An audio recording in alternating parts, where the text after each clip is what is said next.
Da oggi sarà possibile potersi recare presso i presidi del territorio, quindi le stazioni e le tenenze della provincia di Vicenza, per poter ricevere un supporto per effettuare la prenotazione online sui portali della ASL, della 8 e della 7 e quindi ovviamente dare un contributo fattivo a questa campagna di vaccinazione in corso. Un click di solidarietà è la campagna di assistenza rivolta agli ultra settantenni in difficoltà ad usare computer e cellulari per prenotare la vaccinazione anti-Covid sul portale delle ULSS di competenza.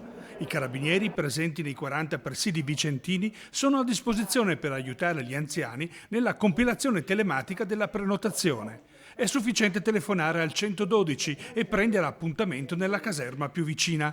In caso di impossibilità a muoversi, saranno eccezionalmente i militari a recarsi nelle abitazioni. È la seconda volta che i carabinieri vengono mobilitati per assistere gli anziani in difficoltà per la pandemia. Lo scorso anno si erano resi disponibili per il ritiro della pensione. Sì, questo è un secondo esempio di vicinanza e di sostegno nel concetto di polizia di prossimità e di supporto alla cittadinanza. È un'ulteriore dimostrazione di vicinanza e di sostegno per la popolazione e per le fasce deboli.